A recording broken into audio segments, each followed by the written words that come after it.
never came to meet me at Bursley Station when I arrived in the 5 Towns from London. She always had other things to do. She was getting ready for me, so I always walked alone up Trafalgar Road, between the factories and past the football field. And so tonight I had time to think. I had some very important news for my mother, and I didn't know how to tell her. I wrote to my mother every week to tell her what I was doing. She knew the names of all my friends. I often wrote about Agnes and her family, but it's difficult to write in a letter. I think Agnes likes me. I'm in love with her. I'm sure she likes me. I think she loves me. I'm going to ask her to marry me. You can't do that. Well, I couldn't do it. And on the 20th of December, I asked Agnes to marry me, and Agnes said yes. But my mother didn't know anything about it, and now, on the 22nd of December, I was coming to spend Christmas with my mother. My mother was a widow. I was her only son, and now I was engaged, and she didn't know. I was afraid she was going to be a little unhappy, and I was ready for a difficult evening. I walked up to the front door, but before I put my hand up to ring, the door opened, and there was my mother. She put her arms around me. "Well, Philip, how are you?" And I said, "Oh, I'm all right, Mother. How are you?" She smiled at me. She looked excited and younger than her 45 years. There was something strange in her smile. I thought, she knows I'm going to get married. How does she know? But I said nothing. You have to be careful with mothers.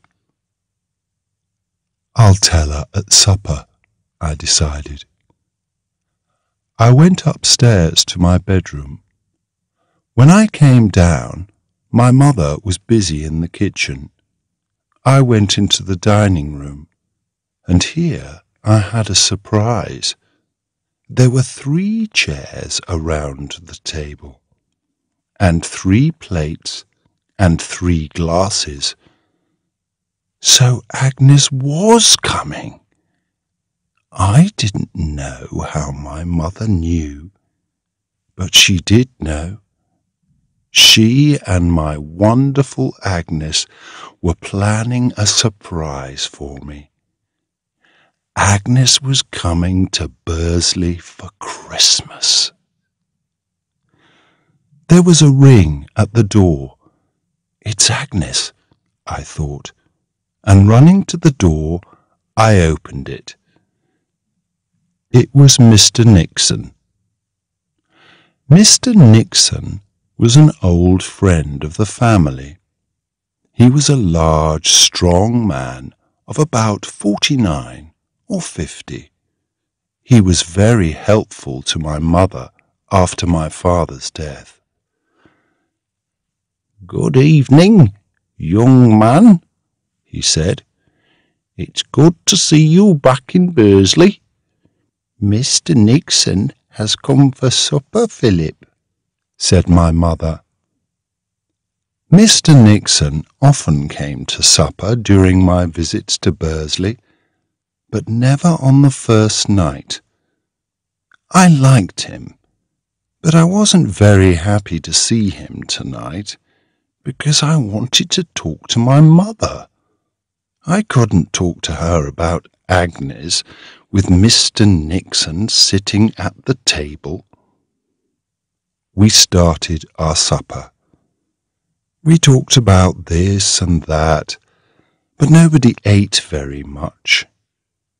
I was thinking about what to say to my mother when Mr. Nixon went home. At the end of the meal, I told my mother that I must go to the post office. I had an important letter to post. "Can't it wait until tomorrow, my pet?" my mother asked. "It can't," I said. My letter, of course, was to Agnes. A letter to Agnes could not wait until tomorrow. I walked over to the dining room door. "A letter? To a lady?" asked Mr. Nixon, laughing. "Yes," I replied. I walked to the post office and posted my letter. When I got back home, I was sorry to see that Mr. Nixon was still there. He was alone in the sitting room, smoking. "Where's Mother?" I asked. "She's just gone out of the room," he said. "Come and sit down. Have a cigarette. I'd like to talk to you, Philip." I took a cigarette and sat down. I hoped the talk was not going to be a long one. "Well, my boy," he said, "would you like me as a stepfather?" For a second, I could not move or speak. "What?" I said. "You mean you and my mother?" "Yes, my boy, I do. I asked her yesterday, and she said yes. I've wanted to ask her for a long time. I think she knew that." "Did she tell you in her letters?" "No. It's difficult to write in a letter, of course. She couldn't really write, 'My dear Philip, an old friend, Mr. Nixon, is falling in love with me, and I think I'm falling in love with him. I think he'll ask me to marry him soon.' I don't think your mother could write that, could she?" I laughed. "Shake hands," I said. "This is wonderful news." After a moment, my mother came in, a little red in the face. "The boy's very happy, Sarah," said Mr. Nixon. I said nothing about my own plans that evening. It was something new to me that my mother could fall in love, and that a man could fall in love with her. It was something new to me that she was lonely in our old house, and that perhaps she wanted a new life.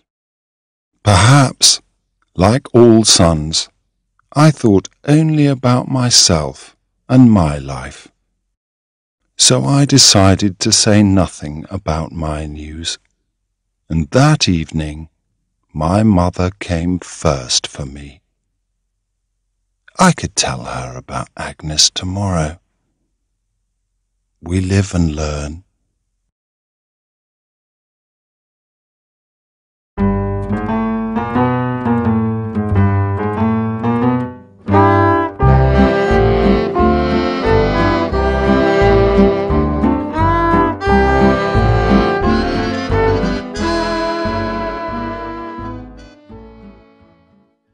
Chapter 2. The Burglary. Lady Dane said, "Gee, if that portrait stays there much longer, I shall go mad. I can't eat any more with it up there." She looked up at the big portrait on the wall opposite the breakfast table. Sir Jehoshaphat said nothing. Lady Dane did not like the portrait. Nobody in the 5 Towns liked the portrait. But the portrait was by Cressage, the finest portrait painter in England, and a portrait by Cressage cost £1,000 or more. Sir Jehoshaphat Dane was perhaps the cleverest and most successful businessman in the 5 Towns. His business, called Dane Brothers, had one of the biggest pottery factories in England, and their cups and plates went all over the world. Sir Jehoshaphat was rich because he sold his pottery very cheaply and paid his workers very little. But Sir G liked to be important, so he used some of his money to pay for schools and hospitals for the people of the 5 Towns. The people of the 5 Towns often laughed at Sir G, but they also wanted to say thank you for the schools and hospitals. They decided to give him a portrait for a present. So Cressage painted the portrait, and many people in London thought it was very good. "A wonderfully clever portrait of a successful businessman from a small town. A little man who has made a lot of money and who thinks he is very important," said one newspaper. It was not a kind portrait, and many of the people of the 5 Towns laughed when they saw it. But Sir Jehoshaphat had to take his present, and to say thank you for it. Now it was on his wall in his home, Sneyd Castle, and after 16 months, Lady Dane was tired of looking at it. "Don't be stupid, wife," said Sir G.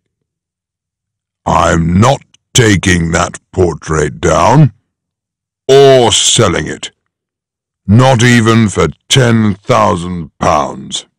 I want to keep it." But that wasn't true. Sir G hated the portrait more than his wife did, and he was thinking of a secret plan to get rid of it. "Are you going into town this morning?" asked his wife. "Yes," he answered. "I'm in court today." He was one of the town magistrates. While he travelled into town, he thought about his plan for the portrait. It was a wild and dangerous plan, but he thought it was just possible. That morning, the police were very angry with Sir G.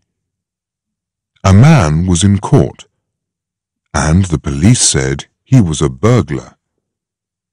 They wanted him to go to prison for 5 years or more, but Sir G did not agree.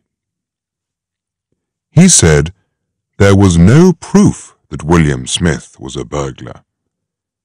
The other magistrate was very surprised at this, and the police were very cross. But William Smith left the court a free man. Before he left, Sir G asked to see him in his office. "Smith," said Sir G., looking at him carefully, "you were a lucky man this morning, you know." Smith was a small, thin man with untidy hair and dirty clothes.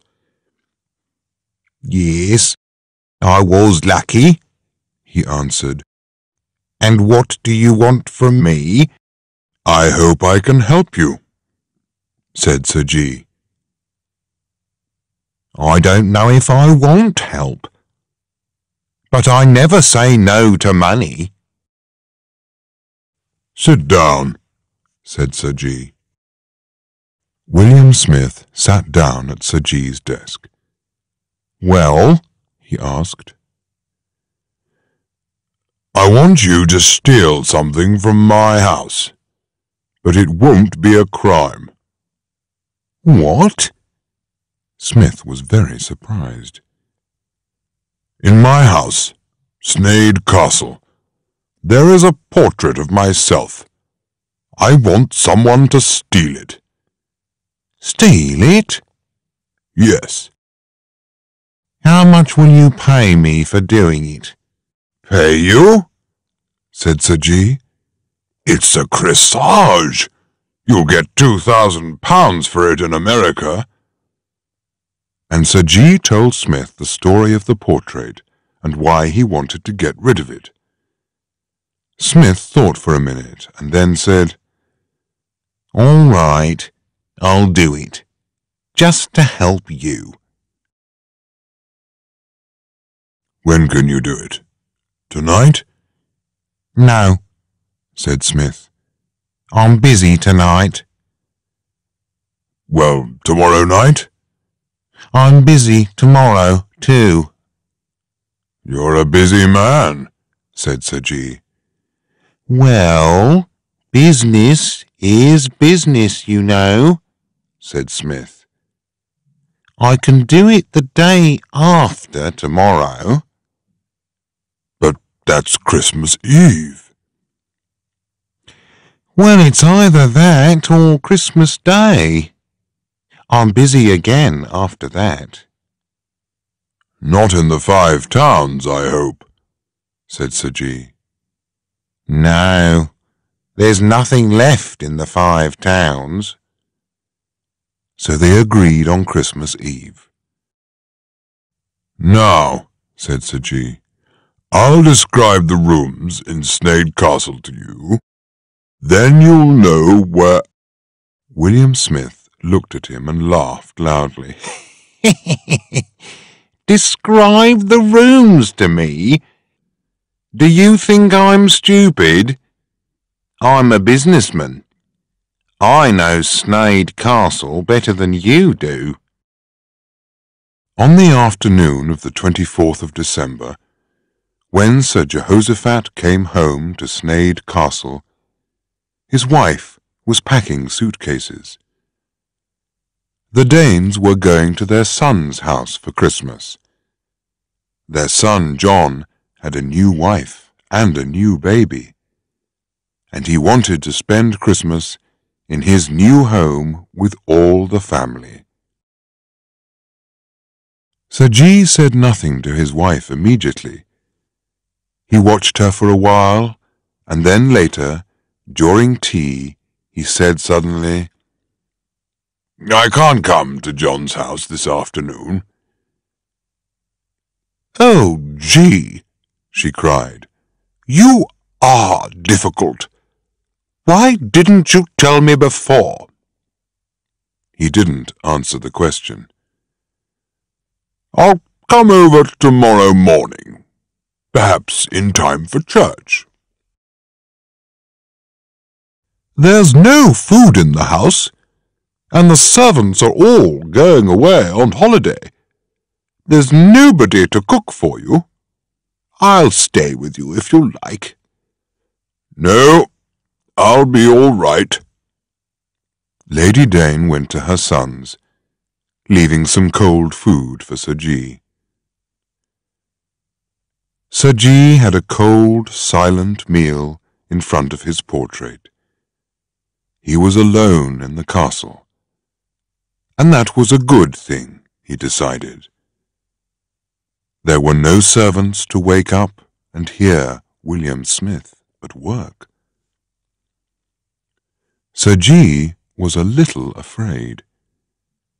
Perhaps it was dangerous to bring a burglar into the house. He looked again at the portrait in its big gold frame. "Will he take the frame?" he asked himself. "I hope he doesn't. It's very heavy. I don't think one man could carry that." But perhaps Smith had someone to help him. "Goodbye," he said to his portrait, opened one of the windows for William Smith, and went to bed. He did not sleep. He listened. At about 2 o'clock, there were a few noises.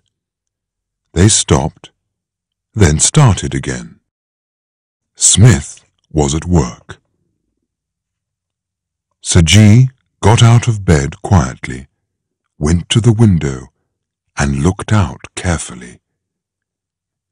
2 men were carrying something large and square across the garden.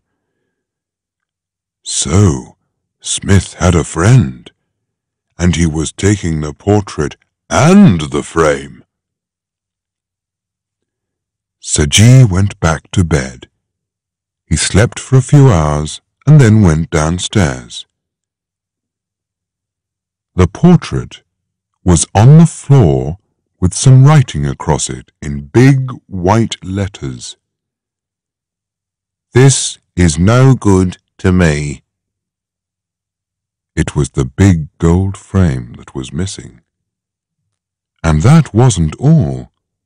Plates, knives, forks, spoons, cups, everything made of silver was also missing. There was not a single silver spoon left in the castle.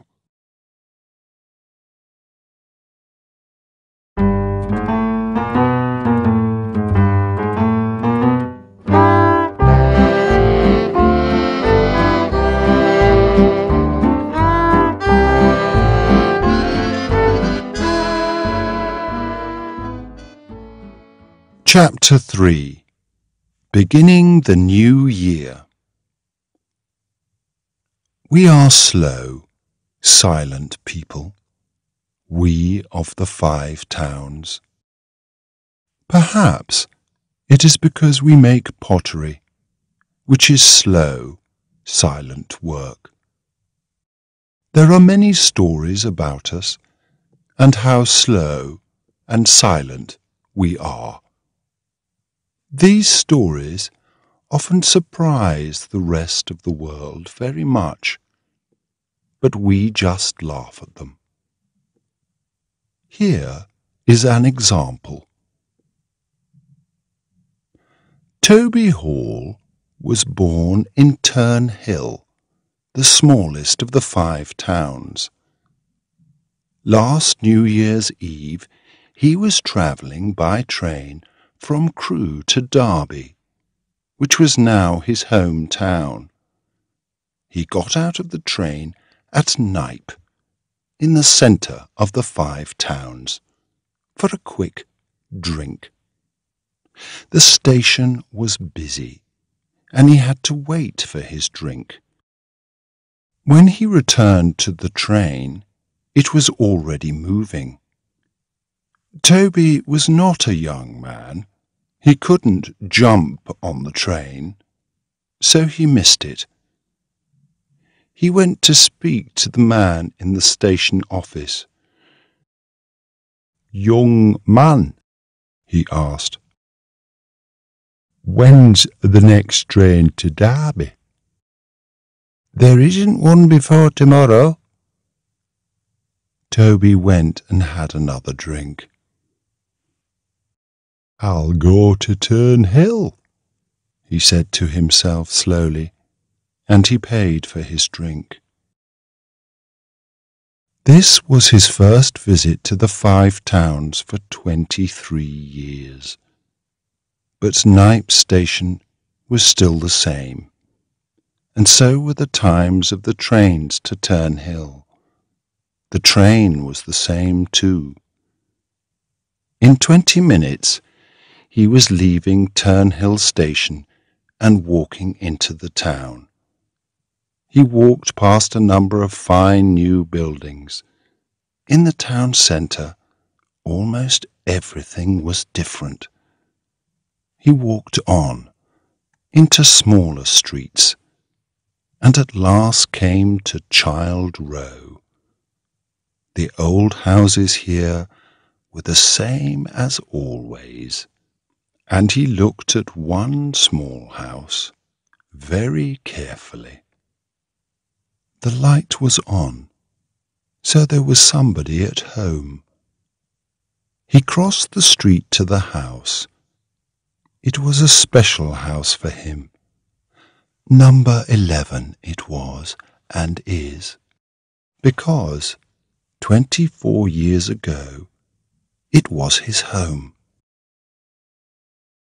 24 years ago, Toby Hall married Miss Priscilla Bratt, a quiet woman of 23. The house belonged to her. The two young people were perhaps not really in love, but they liked one another.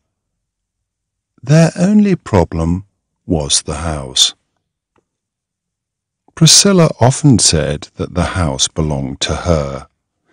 Toby knew that. Everybody in Turnhill knew that. She didn't have to say it so often. Toby asked her not to, but she didn't stop.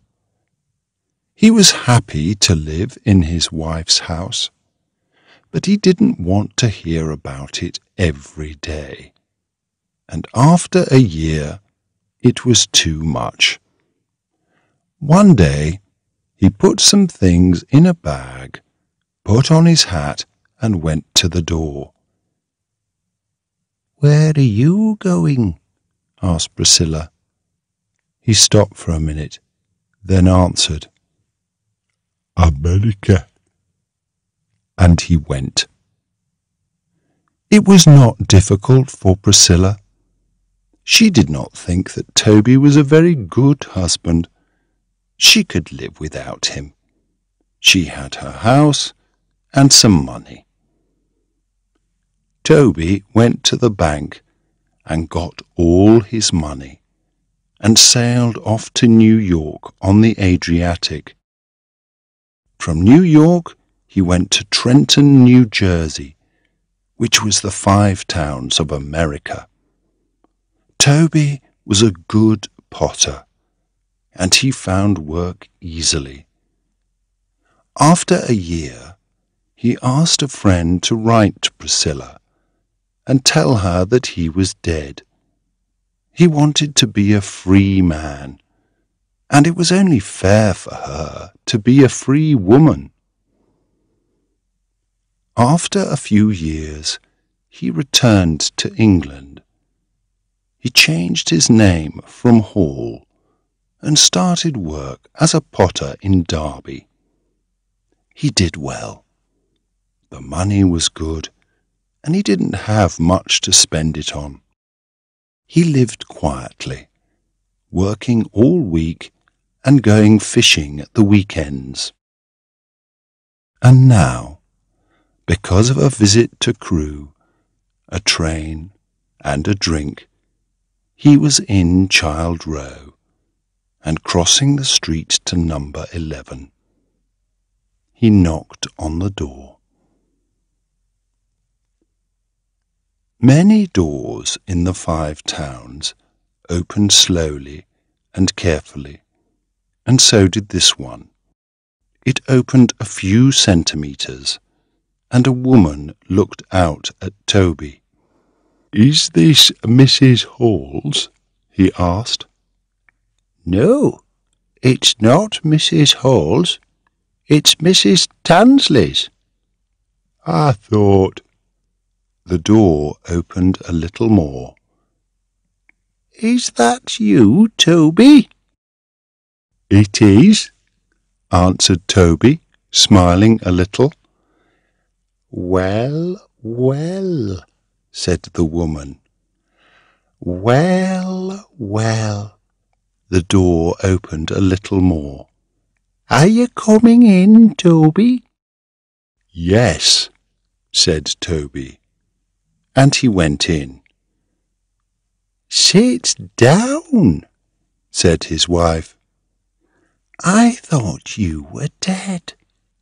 Someone wrote to me. Yes, said Toby, but I'm not dead. He sat down in a comfortable chair by the fire. He knew the chair, and he knew the fire. He put his hat on the table. Priscilla locked the door again and sat down herself. Her dress was black, and like Toby, she was getting a little fat. Well, well, she said. So, you've come back? Yes.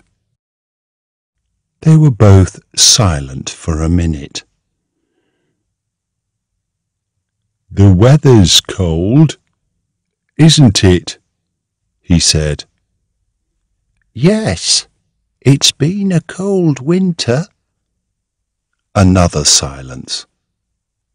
What were they thinking and feeling? Perhaps they weren't thinking anything very much. And, what's the news? He asked. News? Oh, nothing special. There was a picture above the fire. It was a picture of Priscilla when she was young. It surprised Toby. I don't remember that picture, he said. What? That. He looked up at the picture. Oh, that. That's my daughter. Oh! Now Toby was surprised. I married Job Tansley, said Priscilla. He died 4 years ago. She's married, she said, looking up at her daughter's photograph. She married young Gibson last September. Well, well. They were silent again. That's a good fire, said Toby, looking at it. Yes, it is. Good coal. 70 pence a ton. Again they were silent. Is Ned Walklate still at the pub? Toby asked. I think so, said Priscilla. I think I'll go round and have a drink, said Toby, standing up. He was unlocking the door when Priscilla said, You've forgotten your hat, Toby. No, he answered. I haven't forgotten it. I'm coming back. They looked at one another, speaking without words. That'll be all right, she said. Well, well. Yes. And he walked round to the pub.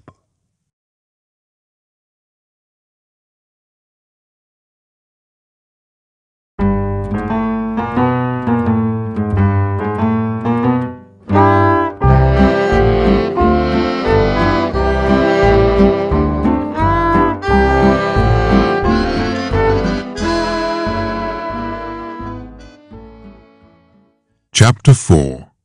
The Silent Brothers. John and Robert Hessian, brothers and bachelors, sat together after supper in their house in Oldcastle Street, Bursley. Both brothers were wearing black because of the death of their older sister 3 months ago. Maggie, the servant, came in to take the supper things off the table. "Leave the coffee, Maggie," said John, the elder brother. "Mr. Liversage is coming to visit." "Yes, Mr. John," said Maggie. "Slate, Maggie," said Robert. "Yes, Mr. Robert," said Maggie. The slate was on a table near the fire. Maggie gave it and its pencil to Robert. Robert wrote, "Why is Liversage coming?" And he pushed the slate across the table to John. John wrote on the slate, "I don't know. He telephoned. He said he wanted to see us tonight." And he pushed the slate back to Robert. John was 42 years old, and Robert 39. They were tall, dark men, and both were well and strong, and there was nothing wrong with their hearing. 10 years before, the brothers had a quarrel. The quarrel was a stupid one, like many quarrels.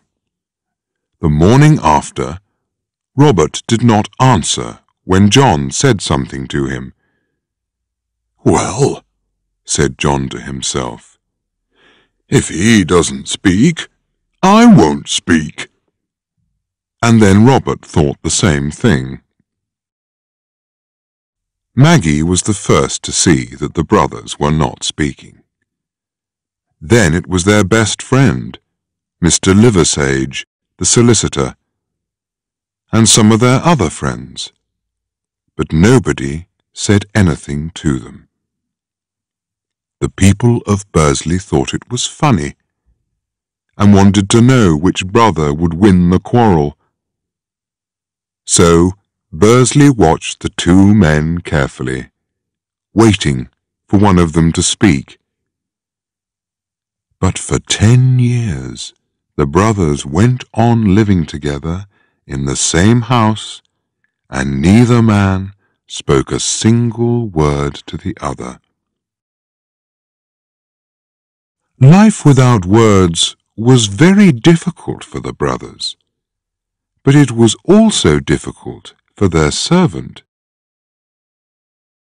Maggie gave them the slate because it was easier for her when the brothers wrote things down. It was difficult for their friends, too. They began to be a little bored when, at parties, each Hessian talked to everybody in the room, but not to his brother. There was just one thing wrong with this beautiful quarrel. The brothers worked together in the same pottery factory, and sometimes they needed to speak on business. But they spoke very coldly, and only inside the factory walls. And every evening Bursley watched the two brothers while they walked home, one man 5 meters behind the other. How stupid it was! But Bursley said nothing. The conversation, by slate, that evening was just finishing, when there was a knock at the door, and Mr. Powell Liversage came in. He was an old friend of the two from their school days. He was also a bachelor, so his evenings were free. He came to see the Hessians every Saturday night, and usually John or Robert went to see him on Wednesdays. But today was Thursday. "How are you?" asked John, lighting a cigarette. "Well," replied Liversage. "How are you, Powell?" asked Robert. "Not too bad. And you?" He sat down and Robert gave him a cup of coffee. "Well," said Liversage after a minute. He sounded a little uncomfortable. "We've found your sister's will, at last." "You haven't. When?" asked John. "This afternoon. It was with some old papers in the bank. Did you know that she had more than £12,000? "No," said Robert. The brothers knew that their sister, Mrs. Mary Bott, was rich. They knew that she had no children, and they knew, of course, that they were her only brothers. When she died 3 months ago, nobody could find her will. And now here it was.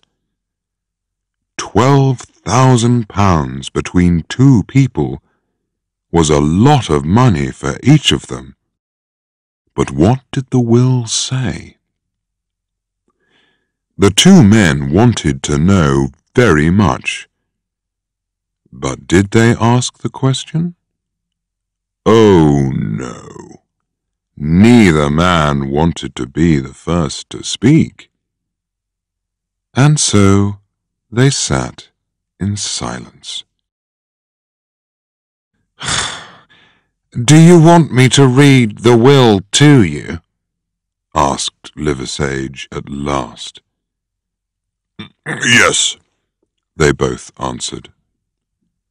Liversage took the will out of his pocket. "Now, I didn't make this will," he said, "so please don't get angry with me." This is what he read.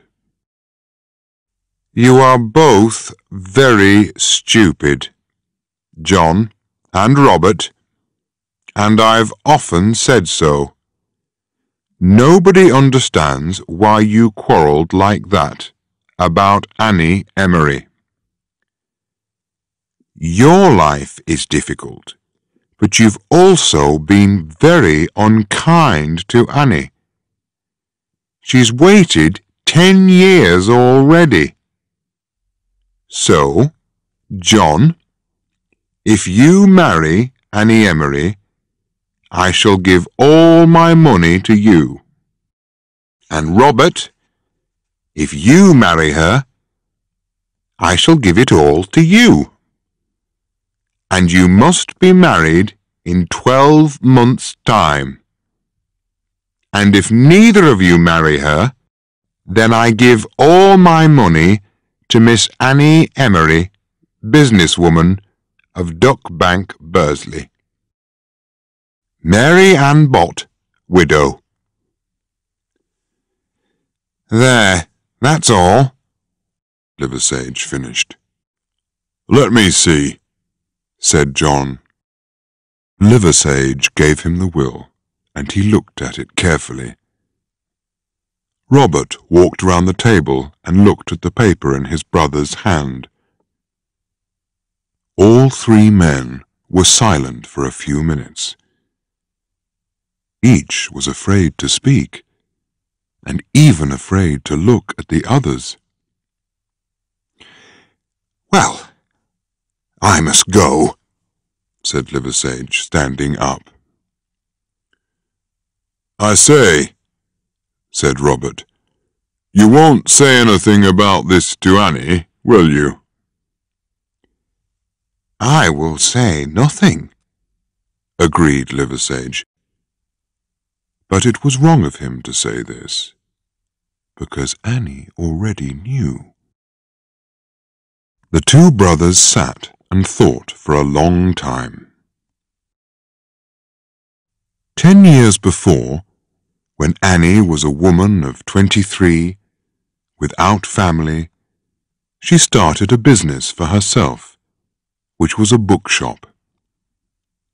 John was in love with her, but so was Robert. And the two men quarrelled.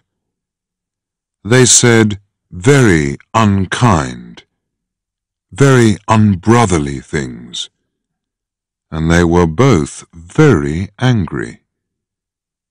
Because of this, and because they were stupid, they each decided not to marry Annie.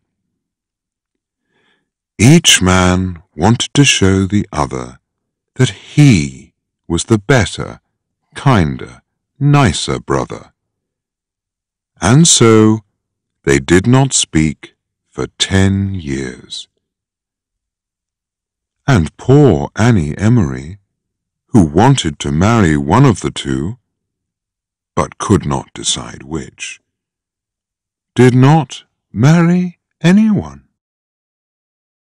At 2 o'clock in the morning, John took a penny out of his pocket. "Who shall go first?" he asked. Robert felt very strange. His elder brother was speaking to him for the first time for 10 years. For a minute, he couldn't speak. John tossed the penny and put his hand over it. "Heads or tails?" he asked. "Tails," said Robert. But it was heads. On Friday evening, John knocked on the side door of Annie Emery's shop. While he stood there, he began to feel afraid. He still wanted to marry Annie, that was true. But how could he explain the last 10 years? He began to hope that Annie was not there. But the door opened, and there she was. "Mr. Hessian," she cried with a bright smile.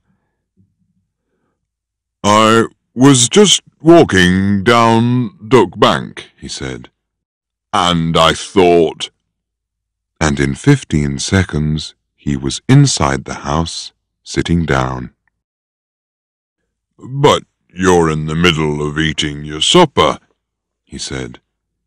He could see the food ready on the table. "I haven't started," she replied. "Have you had your supper?" "No," he said. "It will be nice of you to help me eat my supper then," said she. "Oh, no." But she got plates and glasses out of the cupboard, and there he was, sitting at her table. He could not say no. It was wonderful. "I'm doing well," he thought. "Poor Robert." He watched her while she moved about the room. He still did not know how to explain the 10 silent years. But perhaps he didn't have to say anything. She was friendly, smiling, and pleased to see him, wasn't she? And she was still a beautiful woman, and also a good businesswoman. He stayed, and they talked. He decided to ask her to marry him in a few days. 15 minutes later, he thought about asking her the next day. And in another 5 minutes, he was asking her to marry him then and there. She moved away from him quickly. "It's very sudden. I must think about it," she answered. How happy he was! Her answer would soon be yes, he was sure. "Will you be at church on Sunday?" she asked. "Yes." "If my answer is yes, I shall wear white flowers in my hat. I prefer to give you my answer like that, without words. And if I am not at church next week, I will be the week after." "I understand," he said. "And if I do see those flowers, perhaps I can come to tea?" "Yes. But you mustn't speak to me when I come out of church." He walked home down Oldcastle Street. He was a happy man, and he felt much younger than his 42 years. She was not at church on Sunday. Robert was away on business most of the week, and John was alone in the house. For many hours he sat at home, thinking about the next Sunday. Robert returned home on Friday. On Sunday morning, John was up early. He put on his new shirt, which came from the best shop in Hanbridge. Robert was also out of bed early, and he was wearing a new shirt and a new suit. They had a silent breakfast. "I'm going to church this morning, Maggie," said Robert, finishing his breakfast. "Where are my new shoes?" This was a surprise. Robert did not usually go to church. They walked to church, with John 50 meters in front of his brother. When he came into the church, Miss Emery was not there. The service was beginning when she walked in. She was wearing white flowers on her hat. There were about 155 white flowers. Her hat was like a garden. How excited John was! He had Annie, and he had his sister's money. He felt very happy, and he decided to give £5,000 to Robert, perhaps even a little more. After the service, John did not speak to Annie, but hurried home. Robert also went home, and then the two had their lunch. They didn't speak, of course. They read their newspapers. After lunch, they went out for a walk. Not together, of course. John walked because he had to do something until his tea with Annie at 4:30. And at 4:30 he turned the corner into Duck Bank and saw Robert, who was coming round the corner at the other end of Duck Bank. They met outside Annie's door. "What are you doing here?" asked Robert angrily. "I'm coming to see Annie," replied John, also very angry. "So am I." "Well, you're too late," said John. "I've asked her to marry me, and she has said yes." "Don't be stupid," replied Robert. "She's marrying me." "When did you ask her?" asked John. "On Friday." "And did she say yes?" "Not on Friday. But her answer was to wear white flowers at church this morning." "That was for me," said John. The quarrel went on for some time. "Come on," said John. "Let's go home. We can't talk in the street. Annie will see us from her window." They walked home quickly, and the quarrel went on at home all afternoon. It got noisier and angrier, and at 6 o'clock Maggie came into the room. She told the brothers that they must stop fighting at once. She then told them that she was leaving their house forever. "Why did you do it, my pet?" asked Powell Liversedge. He and Annie Emery were sitting in the garden of his house in Trafalgar Road. "Why did I do it?" asked Annie. "Oh, they were so stupid, Powell. I know they're your friends, but really, for 10 years they said nothing to me, and then, because of their sister's money, they come to see me. And Powell, they were so stupid. They really thought that I liked them. I wanted them to meet at my house because I wanted to tell them what I thought of them.